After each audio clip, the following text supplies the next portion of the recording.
Oliver Twist, or the Parish Boy's Progress. Chapter 2. Treats of Oliver Twist's growth, education and board. For the next 8 or 10 months, Oliver was the victim of a systematic course of treachery and deception. He was brought up by hand. The hungry and destitute situation of the infant orphan was duly reported by the workhouse authorities to the parish authorities. The parish authorities inquired with dignity of the workhouse authorities whether there was no female then domiciled in the house who was in a situation to impart to Oliver Twist the consolation and nourishment of which he stood in need. The workhouse authorities replied with humility that there was not.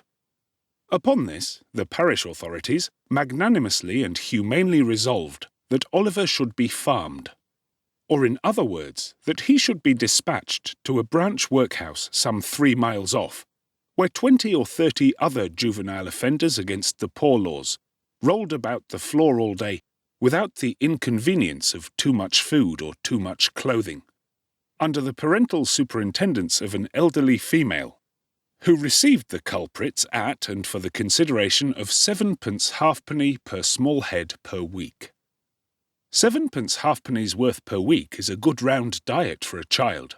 A great deal may be got for 7d halfpenny, quite enough to overload its stomach and make it uncomfortable. The elderly female was a woman of wisdom and experience. She knew what was good for children, and she had a very accurate perception of what was good for herself. So she appropriated the greater part of the weekly stipend to her own use, and consigned the rising parochial generation to even a shorter allowance than was originally provided for them, thereby finding in the lowest depth a deeper still, and proving herself a very great experimental philosopher.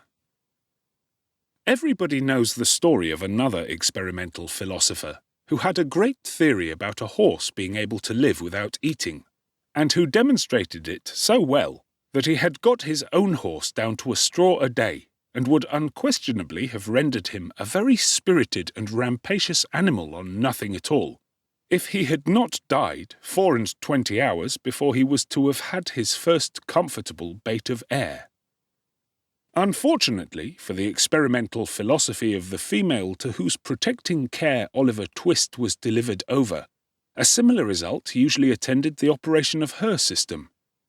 For at the very moment when the child had contrived to exist upon the smallest possible portion of the weakest possible food, it did perversely happen in 8.5 cases out of 10, either that it sickened from want and cold, or fell into the fire from neglect, or got half smothered by accident, in any one of which cases the miserable little being was usually summoned into another world, and there gathered to the fathers it had never known in this. Occasionally, when there was some more than usually interesting inquest upon a parish child who had been overlooked in turning up a bedstead, or inadvertently scalded to death when there happened to be a washing, though the latter accident was very scarce, anything approaching to a washing being of rare occurrence in the farm, the jury would take it into their heads to ask troublesome questions, or the parishioners would rebelliously affix their signatures to a remonstrance. But these impertinences were speedily checked by the evidence of the surgeon and the testimony of the beadle, the former of whom had always opened the body and found nothing inside, which was very probable indeed, and the latter of whom invariably swore whatever the parish wanted, which was very self-devotional. Besides, the board made periodical pilgrimages to the farm, and always sent the beadle the day before to say they were going. The children were neat and clean to behold when they went, and what more would the people have? It cannot be expected that this system of farming would produce any very extraordinary or luxuriant crop. Oliver Twist's 9th birthday found him a pale, thin child, somewhat diminutive in stature, and decidedly small in circumference. But nature or inheritance had implanted a good sturdy spirit in Oliver's breast. It had had plenty of room to expand, thanks to the spare diet of the establishment. and perhaps to this circumstance may be attributed his having any 9th birthday at all. Be this as it may, however, it was his 9th birthday, and he was keeping it in the coal cellar with a select party of 2 other young gentlemen, who, after participating with him in a sound thrashing, had been locked up for atrociously presuming to be hungry, when Mrs. Mann, the good lady of the house, was unexpectedly startled by the apparition of Mr. Bumble, the beadle, striving to undo the wicket of the garden gate. "Goodness gracious, is that you, Mr. Bumble, sir?" said Mrs. Mann, thrusting her head out of the window in well-affected ecstasies of joy. "Susan, take Oliver and them 2 brats upstairs and wash 'em directly." "My heart alive, Mr. Bumble, how glad I am to see you, surely." Now Mr. Bumble was a fat man and a choleric, so instead of responding to this open-hearted salutation in a kindred spirit, he gave the little wicket a tremendous shake, and then bestowed upon it a kick which could have emanated from no leg but a beadle's. "Lor, only think," said Mrs. Mann, running out, for the 3 boys had been removed by this time. "Only think of that. That I should have forgotten that the gate was bolted on the inside, on account of them dear children. Walk in, sir. Walk in, pray, Mr. Bumble, do, sir." Although this invitation was accompanied with a curtsy that might have softened the heart of a churchwarden, it by no means mollified the beadle. "Do you think this respectful or proper conduct, Mrs. Mann?" inquired Mr. Bumble, grasping his cane. "To keep the parish officers a-waiting at your garden gate, when they come here upon parochial business, with the parochial orphans? Are you aware, Mrs. Mann, that you are, as I may say, a parochial delegate and a stipendiary?" "I'm sure, Mr. Bumble, that I was only a-telling 1 or 2 of the dear children as is so fond of you, that it was you a-coming," replied Mrs. Mann with great humility. Mr. Bumble had a great idea of his oratorical powers and his importance. He had displayed the one and vindicated the other. He relaxed. Well, Mrs. Mann," he replied in a calmer tone. "It may be as you say. It may be. Lead the way in, Mrs. Mann, for I come on business and have something to say." Mrs. Mann ushered the beadle into a small parlour with a brick floor, placed a seat for him, and officiously deposited his cocked hat and cane on the table before him. Mr. Bumble wiped from his forehead the perspiration which his walk had engendered, glanced complacently at the cocked hat, and smiled. Yes, he smiled. Beadles are but men, and Mr. Bumble smiled. "Now, don't you be offended at what I'm a-going to say," observed Mrs. Mann, with captivating sweetness. "You've had a long walk, you know, or I wouldn't mention it. Now, will you take a little drop of something, Mr. Bumble?" "Not a drop, nor a drop," said Mr. Bumble, waving his right hand in a dignified but placid manner. "I think you will," said Mrs. Mann, who had noticed the tone of the refusal and the gesture that had accompanied it. "Just a little drop, with a little cold water and a lump of sugar." Mr. Bumble coughed. "Now, just a little drop," said Mrs. Mann persuasively. "What is it?" inquired the beadle. "Why, it's what I'm obliged to keep a little of in the house, to put into the blessed infant's daffy when they ain't well, Mr. Bumble," replied Mrs. Mann, as she opened a corner cupboard and took down a bottle and glass. "It's gin. I'll not deceive you, Mr. B. It's gin." "Do you give the children daffy, Mrs. Mann?" inquired Bumble, following with his eyes the interesting process of mixing. "Oh, bless 'em, that I do, dear as it is," replied the nurse. "I couldn't see 'em suffer before my very eyes, you know, sir." "No," said Mr. Bumble approvingly. "No, you could not. You are a humane woman, Mrs. Mann. Here she set down the glass. I shall take an early opportunity of mentioning it to the board, Mrs. Mann. He drew it towards him. You feel as a mother, Mrs. Mann. He stirred the gin and water. I drink to your health with cheerfulness, Mrs. Mann. And he swallowed half of it. And now about business, said the beadle, taking out a leathern pocket-book. The child that was half-baptized Oliver Twist is 9-year-old today. Bless him, interposed Mrs. Mann, inflaming her left eye with the corner of her apron. And notwithstanding a offered reward of £10, which was afterwards increased to £20, notwithstanding the most superlative, and I may say supernatural exertions on the part of this parish, said Bumble, we have never been able to discover who is his father, or what was his mother's settlement, name, or condition.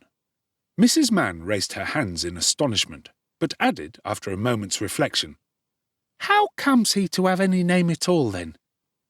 The beadle drew himself up with great pride and said, I invented it. You, Mr. Bumble? I, Mrs. Mann. We name our fondlings in alphabetical order. The last was S. Swabble. I named him. This was a T. Twist. I named him. The next one comes will be Unwin, and the next, Vilkins. I have got names ready-made to the end of the alphabet, and all the way through it again when we come to Z. Why, you're quite a literary character, sir, said Mrs. Mann. Well, said the beadle, evidently gratified with the compliment. Perhaps I may be. Perhaps I may be, Mrs. Mann. He finished the gin and water and added, Oliver being now too old to remain here, the board have determined to have him back into the house. I have come out myself to take him there, so let me see him at once. I'll fetch him directly, said Mrs. Mann, leaving the room for that purpose. Oliver, having had by this time as much of the outer coat of dirt which encrusted his face and hands removed as could be scrubbed off in one washing, was led into the room by his benevolent protectress. Make a bow to the gentleman, Oliver, said Mrs. Mann. Oliver made a bow, which was divided between the beadle on the chair and the cocked hat on the table. Will you go along with me, Oliver? Said Mr. Bumble in a majestic voice. Oliver was about to say that he would go along with anybody with great readiness, when, glancing upward, he caught sight of Mrs. Mann, who had got behind the beadle's chair and was shaking her fist at him with a furious countenance. He took the hint at once, for the fist had been too often impressed upon his body not to be deeply impressed upon his recollection. Will she go with me? Inquired poor Oliver. No, she can't, replied Mr. Bumble. But she'll come and see you sometimes. This was no very great consolation to the child. Young as he was, however, he had sense enough to make a feint of feeling great regret at going away. It was no very difficult matter for the boy to call tears into his eyes. Hunger and recent ill-usage are great assistants if you want to cry, and Oliver cried very naturally indeed. Mrs. Mann gave him 1,000 embraces, and what Oliver wanted a great deal more, a piece of bread and butter, lest he should seem too hungry when he got to the workhouse. With the slice of bread in his hand and the little brown cloth parish cap on his head, Oliver was then led away by Mr. Bumble from the wretched home where one kind word or look had never lighted the gloom of his infant years. And yet he burst into an agony of childish grief as the cottage gate closed after him. Wretched as were the little companions in misery he was leaving behind, they were the only friends he had ever known, and a sense of his loneliness in the great wide world sank into the child's heart for the first time. Mr. Bumble walked on with long strides. Little Oliver, firmly grasping his gold-laced cuff, trotted beside him, inquiring at the end of every quarter of a mile whether they were nearly there, To these interrogations, Mr. Bumble returned very brief and snappish replies, for the temporary blandness which gin and water awakens in some bosoms had by this time evaporated, and he was once again a beadle. Oliver had not been within the walls of the workhouse a quarter of an hour, and had scarcely completed the demolition of a second slice of bread, when Mr. Bumble, who had handed him over to the care of an old woman, returned, and telling him it was a board night, informed him that the board had said he was to appear before it forthwith. Not having a very clearly defined notion of what a live board was, Oliver was rather astounded by this intelligence, and was not quite certain whether he ought to laugh or cry. He had no time to think about the matter, however, for Mr. Bumble gave him a tap on the head with his cane to wake him up, and another on the back to make him lively, and, bidding him to follow, conducted him into a large whitewashed room, where 8 or 10 fat gentlemen were sitting round a table. At the top of the table, seated in an armchair rather higher than the rest, was a particularly fat gentleman with a very round red face. "Bow to the board," said Bumble. Oliver brushed away 2 or 3 tears that were lingering in his eyes, and seeing no board but the table, fortunately bowed to that. "What's your name, boy?" said the gentleman in the high chair. Oliver was frightened at the sight of so many gentlemen, which made him tremble, and the beadle gave him another tap behind, which made him cry. These 2 causes made him answer in a very low and hesitating voice, whereupon a gentleman in a white waistcoat said he was a fool, which was a capital way of raising his spirits and putting him quite at his ease. "Boy," said the gentleman in the high chair, "listen to me. You know you're an orphan, I suppose?" "What is that, sir?" inquired poor Oliver. "The boy is a fool. I thought he was," said the gentleman in the white waistcoat. "Hush!" said the gentleman who had spoken first. "You know you've got no father or mother, and that you were brought up by the parish, don't you?" "Yes, sir," replied Oliver, weeping bitterly. "What are you crying for?" inquired the gentleman in the white waistcoat. And to be sure it was very extraordinary. What could the boy be crying for? "I hope you say your prayers every night," said another gentleman in a gruff voice, "and pray for the people who feed you and take care of you, like a Christian." "Yes, sir," stammered the boy. The gentleman who spoke last was unconsciously right. It would have been very like a Christian, and a marvellously good Christian too, if Oliver had prayed for the people who fed and took care of him. But he hadn't, because nobody had taught him. "Well, you have come here to be educated and taught a useful trade," said the red-faced gentleman in the high chair. "So, you'll begin to pick oakum tomorrow morning at 6 o'clock, added the surly one in the white waistcoat. For the combination of both these blessings in the one simple process of picking oakum, Oliver bowed low by the direction of the beadle, and was then hurried away to a large ward, where, on a rough, hard bed, he sobbed himself to sleep. What a novel illustration of the tender laws of England! They let the paupers go to sleep. Poor Oliver! He little thought as he lay sleeping in happy unconsciousness of all around him, that the board had that very day arrived at a decision which would exercise the most material influence over all his future fortunes. But they had, and this was it. The members of this board were very sage, deep, philosophical men, and when they came to turn their attention to the workhouse, they found out at once what ordinary folks would never have discovered. The poor people liked it. It was a regular place of public entertainment for the poorer classes, a tavern where there was nothing to pay, a public breakfast, dinner, tea and supper all the year round, a brick-and-mortar Elysium, where it was all play and no work. "Oh ho!" said the board, looking very knowing. "We are the fellows to set this to rights. We'll stop it all in no time." So they established the rule that all poor people should have the alternative, for they would compel nobody, not they, of being starved by a gradual process in the house or by a quick one out of it. With this view, they contracted with the waterworks to lay on an unlimited supply of water, and with a corn factor to supply periodically small quantities of oatmeal, and issued 3 meals of thin gruel a day, with an onion twice a week and half a roll of Sundays. They made a great many other wise and humane regulations, having reference to the ladies, which it is not necessary to repeat.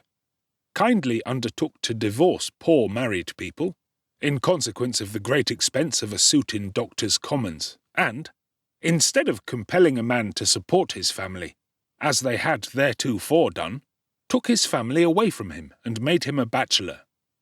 There is no saying how many applicants for relief under these last 2 heads might have started up in all classes of society, if it had not been coupled with the workhouse. But the board were long-headed men, and had provided for this difficulty. The relief was inseparable from the workhouse and the gruel, and that frightened people. For the first 6 months after Oliver Twist was removed, the system was in full operation. It was rather expensive at first, in consequence of the increase in the undertaker's bill, and the necessity of taking in the clothes of all the paupers, which fluttered loosely on their wasted, shrunken forms after a week or 2's gruel. But the number of workhouse inmates got thin as well as the paupers, and the board were in ecstasies. The room in which the boys were fed was a large stone hall, with a copper at one end, out of which the master, dressed in an apron for the purpose, and assisted by 1 or 2 women, ladled the gruel at meal times. Of this festive composition each boy had 1 porringer and no more, except on occasions of great public rejoicing, when he had 2 ounces and a quarter of bread besides. The bowls never wanted washing.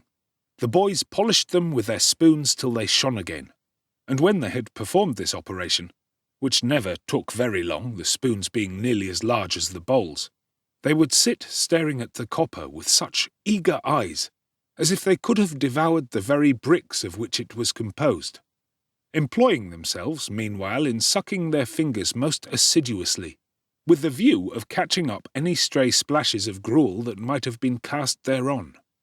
Boys have generally excellent appetites. Oliver Twist and his companions suffered the tortures of slow starvation for 3 months. At last they got so voracious and wild with hunger that one boy, who was tall for his age and hadn't been used to that sort of thing, for his father had kept a small cookshop, hinted darkly to his companions that unless he had another basin of gruel per diem, he was afraid he might some night happen to eat the boy who slept next to him, who happened to be a weakly youth of tender age. He had a wild, hungry eye, and they implicitly believed him. A council was held. Lots were cast who should walk up to the master after supper that evening and ask for more. And it fell to Oliver Twist. The evening arrived. The boys took their places. The master, in his cook's uniform, stationed himself at the copper. His pauper assistants ranged themselves behind him. The gruel was served out, and a long grace was said over the short commons. The gruel disappeared. The boys whispered each other and winked at Oliver, while his next neighbours nudged him. Child as he was desperate with hunger and reckless with misery. He rose from the table, and advancing to the master, basin and spoon in hand, said, somewhat alarmed at his own temerity, "Please, sir, I want some more." The master was a fat, healthy man, but he turned very pale. He gazed in stupefied astonishment on the small rebel for some seconds, and then clung for support to the copper. The assistants were paralysed with wonder, the boys with fear. "What?" said the master at length in a faint voice. "Please, sir," replied Oliver, "I want some more." The master aimed a blow at Oliver's head with the ladle, pinioned him in his arm, and shrieked aloud for the beadle. The board were sitting in solemn conclave when Mr. Bumble rushed into the room in great excitement, and addressing the gentleman in the high chair, said, "Mr. Limbkins, I beg your pardon, sir. Oliver Twist has asked for more." There was a general start. Horror was depicted on every countenance. "For more?" said Mr. Limbkins. "Compose yourself, Bumble, and answer me distinctly. Do I understand that he asked for more after he had eaten the supper allotted by the dietary?"